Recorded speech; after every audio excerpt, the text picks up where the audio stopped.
Hi, it's Rachel Hoeing from the Magic for Less Travel. If you are watching this video, then more than likely you already have a Walt Disney World trip booked through me, and I've probably sent you a little bit of information on Disney Genie. So what I want to do today is kind of talk through it a little more with you. If you're a visual learner, I have my phone to show you some of the things that you'll do, and hopefully you can understand things a little bit better after watching this video. The first thing you need to make sure of is that you have the app downloaded. It looks like this, has the little 50 in the middle of it, and that is where you are going to access all things Disney Genie.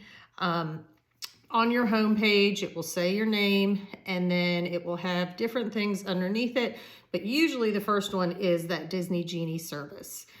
The main thing I want you to understand is that there are three parts to Disney Genie. The first is the actual system. Disney Genie is free for everyone to use. It's complimentary. It's through your app. It shares wait times with you. It has some cute PhotoPass lenses you can use, and that's completely free. The second thing is Genie Plus. That is the one that you purchase between midnight and anytime later that day that you're going into a park. The third one is individual lightning lanes, and those are 1 to 2 rides in each park that are a separate cost from Disney Genie. So we'll dive a little bit more into each of those. The free one is simple. It's just basically a tool that you can use throughout the day. Genie Plus is what I want to talk about next. That starts at $15 per person per day, but it can vary. If you are there during a peak season, holiday, weekend, it could get up to double that. So it will change each day. I want to make sure you purchase it between midnight and like 6:30 or 6:45 in the morning. And I say that for 2 reasons. The first reason is that it does sell out. On crowded days, it will sell out kind of early morning. The second reason I want you to purchase it by 6:30 or 6:45 a.m. is so that you are ready to start scheduling lightning lanes when that 7 a.m. time comes. So if you go ahead and purchase it on your phone, you'll be all set and ready to go. Right here is where it says Summon Disney Genie, and it can kind of walk you through what it is if you don't already know or still have some questions about it. If you click the 3 lines at the bottom and then click Tipboard, it will take you here. And this is where you will see all of the attractions in each park. You can change your park up here at the top, pick the one you're going to, and then it'll show you the rides for that one as well. Genie Plus is going to cover the majority of all of these rides in each park. And what it allows you to do is skip the standby line and go through a lightning lane, which is a much, much shorter wait. One price for all those rides for the whole day. Purchase it by 6:45-ish, and then you'll be able to use it. The individual lightning lane, if you are staying on site, you can purchase those at 7 a.m. If you are staying off-site, you can purchase those when the park opens. And this is why it's a big benefit to stay on-site, is because if you are there during holidays or a peak time, those individual lightning lanes will sell out before the park even opens. So unfortunately, off-site guests may not even get a chance to purchase it. These individual lightning lanes are the most popular rides in each park. Currently, they are Guardians of the Galaxy in Epcot, Seven Dwarfs Mine Train and Tron in Magic Kingdom, Avatar Flight of Passage in Animal Kingdom, and what's the one I'm forgetting? Hollywood Studios. Yes, Rise of the Resistance in Hollywood Studios. So those are the most popular in each park. If you don't purchase an individual lightning lane and you just want to stand in the standby line, they're usually 2 to 3 hours long. So it's totally up to you. Is it worth the money or is it worth your time?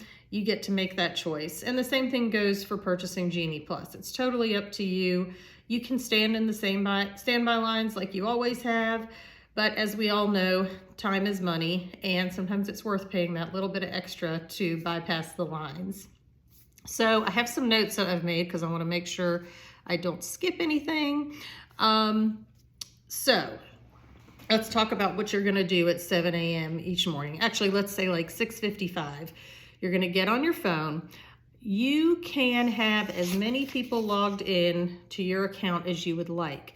So what I usually recommend is one person to schedule Genie Plus lightning lanes and the other person to purchase individual lightning lanes if you want any of those. So you'll sign in. Let's say today we're gonna go to Hollywood Studios. So that's my park at the top. As you scroll through here, you will see all of the attractions. The first thing you'll see is the wait time. And that will tell you, oh, that's not one. Let me show you. Hold on. These are all shows. Okay, so Mickey and Minnie's Runaway Railway. You'll see that right there. They have a standby line that's only 45 minutes, not too bad. And then it has Disney Genie Plus at 12:25. So if you would like to use your Genie Plus to schedule that, you'll click on it. It will then show everyone in your travel party who is eligible to ride. No one in my travel party is eligible to ride because I'm not in Walt Disney World today. But it will show up. You can pick who wants that Genie Plus lightning lane, select them, and then at the bottom you just hit confirm party and it's all set.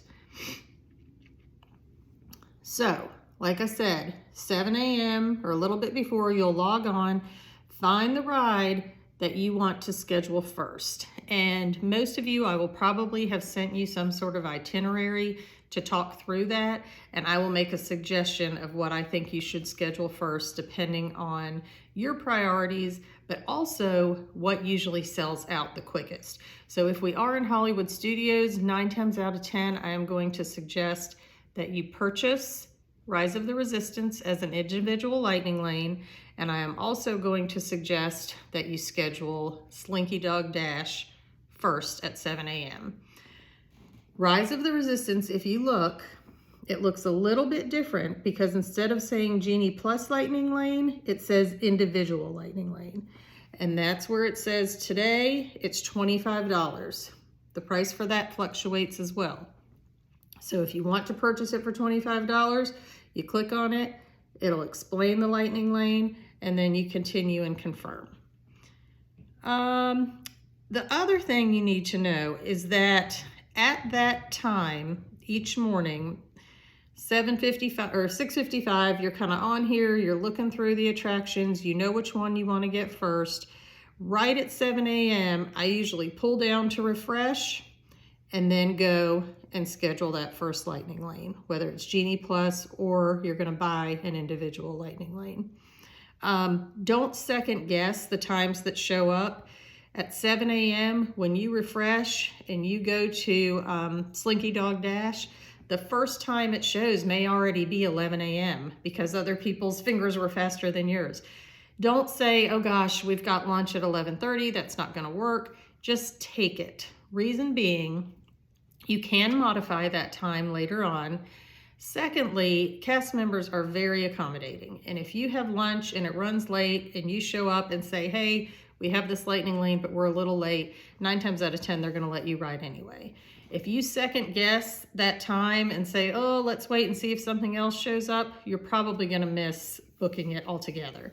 So you just wanna take whatever it's given you, schedule that earliest time, and then you'll have an hour span to return. So it might say 11:30 to 12:30, it might say 2:15 to 3:15, but you'll just use it within that hour. The other thing that we have to understand is when can you book another one? Individual lightning lanes that you pay that extra cost for the 1 to 2 rides in each park, those are just done right away. Purchase it at 7 a.m. when the park opens. If you're off-site, purchase it at 7 a.m. if you're on-site. When the park opens, purchase it at park opening. You're done, that's over. The Genie Plus lightning lanes, you start scheduling those at 7 a.m. So you pick your first one at 7 a.m.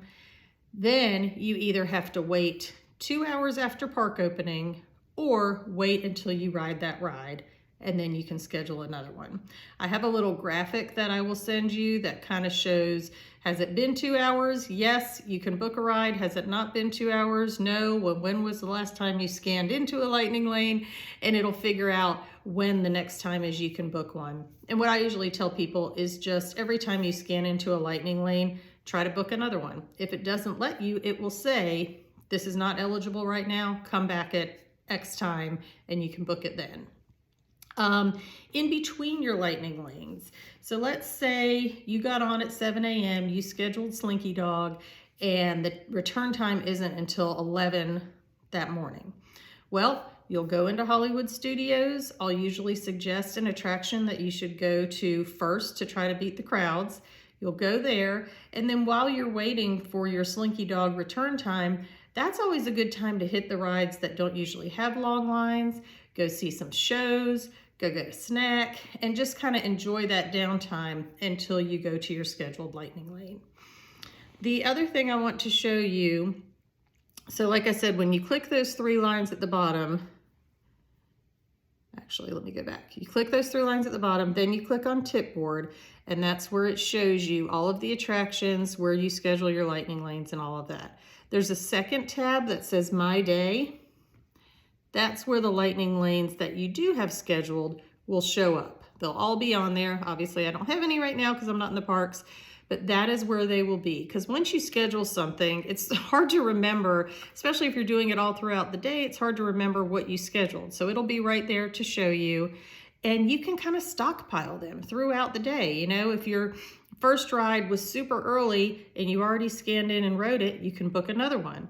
Then 2 hours later, book another one, and so on and so on, and just kind of stockpile them throughout the day. If you have Park Hopper and you're going to another park at 2 p.m., the biggest thing you need to remember is that if you're scheduling a lightning lane for that second park, it has to be after 2. Just keep that in mind.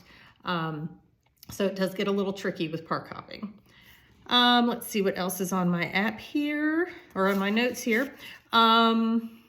PhotoPass is something else that you can access.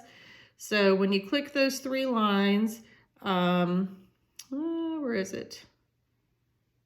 Oh, it's the very top. Disney PhotoPass lens, you can click there and it will have different activities and fun things to do with your camera. It's fun to let the kids do it while they're waiting in line. I will send you an email all about how to use the My Disney Experience app, and it will kind of walk you through some of these features. And I think that's it. I know it's a lot. I hope that kind of helped explain it a little better. But the biggest thing I want you all to remember is to not stress. I want you to go and have fun. And just remember that this is a tool that helps you not have to spend your whole day waiting in line. It's not a tool that you need to stress about. You won't get to do every single thing in all 4 parks, regardless if you have Genie or not. So just know that you're going to try to do the things that are most important to you. I will help you do those by sending you ideas of what to schedule and when, and you just want to prioritize those. I think that is it. Feel free to send me any questions, and I hope this helped.